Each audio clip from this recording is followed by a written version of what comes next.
Hello, welcome to CMAC Paperbacks. I'm CMAC, and I'm here to offend you.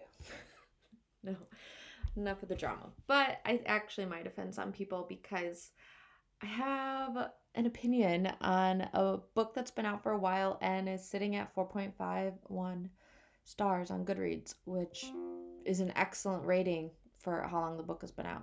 It's an excellent rating, period. So as you can probably already tell, it's not really a surprise anymore in my because the title gave it away. Anyways, I'm going to review Demon Copperhead by Barbara Kingsolver. I'm sure once you have a lot of my friends, when I talked about it, they didn't know the name per se, but then I'm like, it's the one with that really cool book cover, and they're like, oh yeah, I knew that. Yeah, so judge a book by a cover. Great cover. And then I will give you my rating at the end. But let's dive in. So, there is no question that you can say Barbara doesn't know how to write.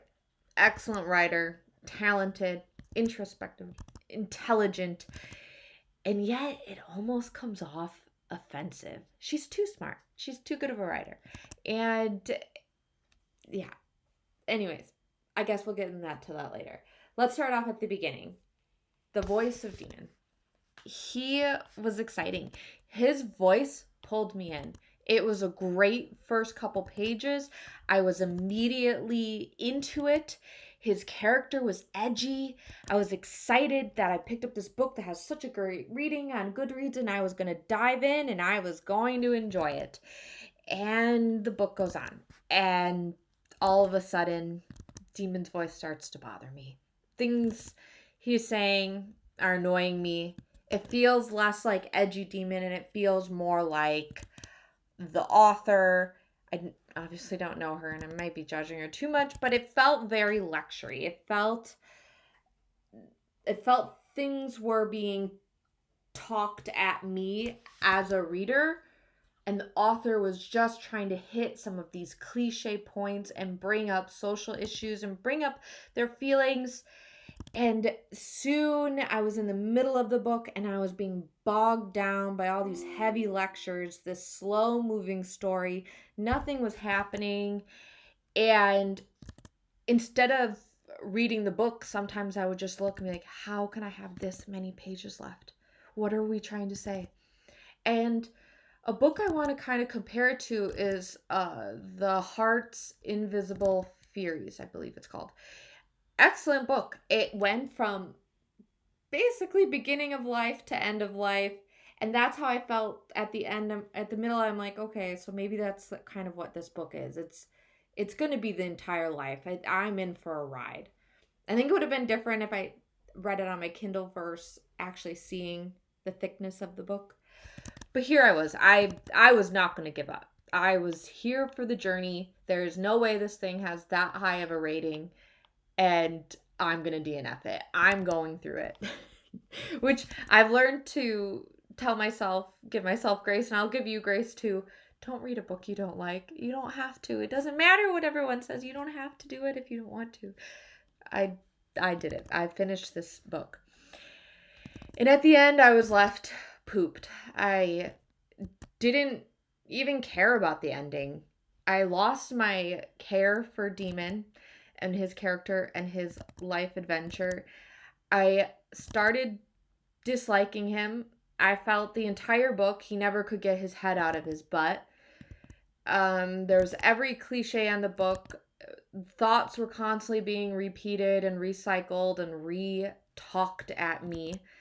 And it was very predictable scenarios, which maybe it was just trying to hit those cliches constantly.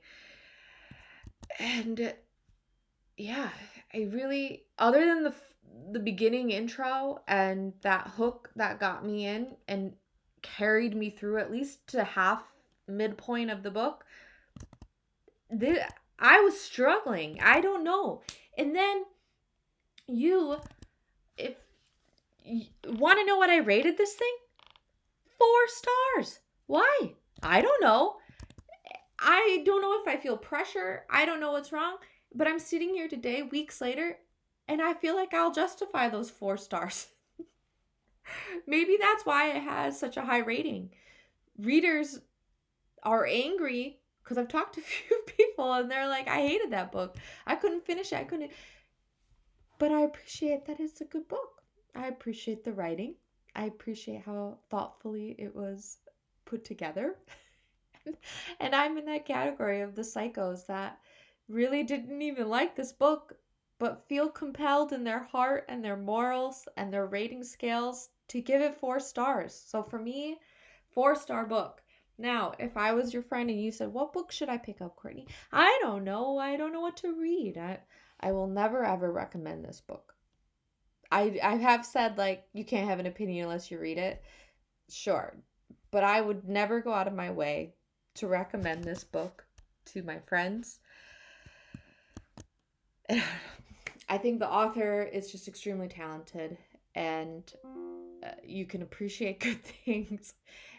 I don't feel sane at all saying this many negative things about a book and then rating it 4 stars. Yet here I am standing on my 4-star pedestal. But let me know what you think below. Some people just don't click with books, and maybe that was my problem. Did you also struggle with this book? Is this one of those books that people think is so popular? Another book, Apples Never Fall. Really high ratings, and I just couldn't click with it. Are you the same? Am I nuts? Are you nuts? Are we all nuts? We're probably all nuts. Let me know in the comments below, and I will check you later for another review. Bye, guys. Great talking to you.